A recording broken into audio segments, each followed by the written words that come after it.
नार्वेकरांच्या निकालाविरोधात ठाकरे गट आज सुप्रीम कोर्टात याचिका दाखल करणार। सुनावणी घेऊन निकाल द्यावा, ठाकरे गट सुप्रीम कोर्टाकडे करणार मागणी। वन नेशन वन इलेक्शनला मुख्यमंत्री शिंदेंचा पाठिंबा। शिंदेंच्या पाठिंब्याचं कोविंद समितीला पत्र। वन नेशन वन इलेक्शन निवडणुकीसाठी 35 राजकीय पक्षांकडून प्रतिसाद। विधानसभेच्या जागा वाटपावर सकारात्मक चर्चा झाली तरच भाजपासोबत राहणार। जागा वाटपावर बच्चू कडूंची प्रतिक्रिया। तर शेतकऱ्यांच्या प्रश्नांसाठी जानकर राजू शेट्टींसोबत उभं राहणार, कडूंचं विधान। लोकसभा निवडणुकांच्या पार्श्वभूमीवर भाजप मुंबईकरांना घडवणार रामलल्लाचं मोफत दर्शन। आज रात्री विशेष रेल्वे अयोध्येसाठी रवाना होणार।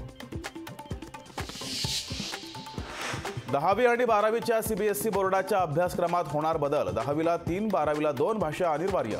भारतीय भाषेच्या शिक्षणासाठी सीबीएसई बोर्ड आग्रही।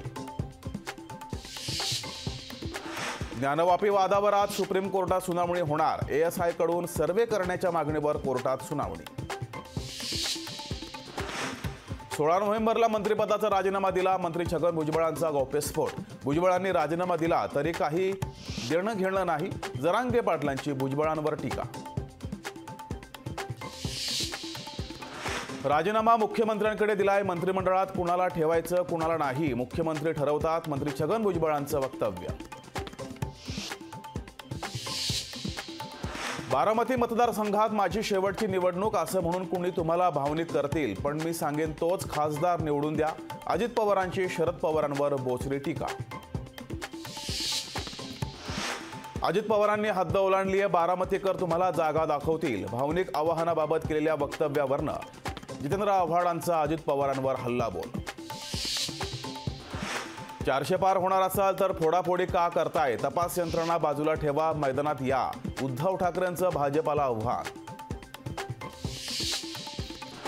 गोळीबाराशी नितेश राणेंच्या सोलापुरातील विधानाचा काही संबंध नाही ना? भाजपानं गुंड घडवले हे जाहीर करावं। भास्कर जाधवांचा नितेश राणेंवर घणाघात। गद्दारांच्या नाकावर टिचून शिवसेनेचा मुख्यमंत्री करणारच। उद्धव ठाकरेंचा भाजपासह शिंदे गटाला इशारा।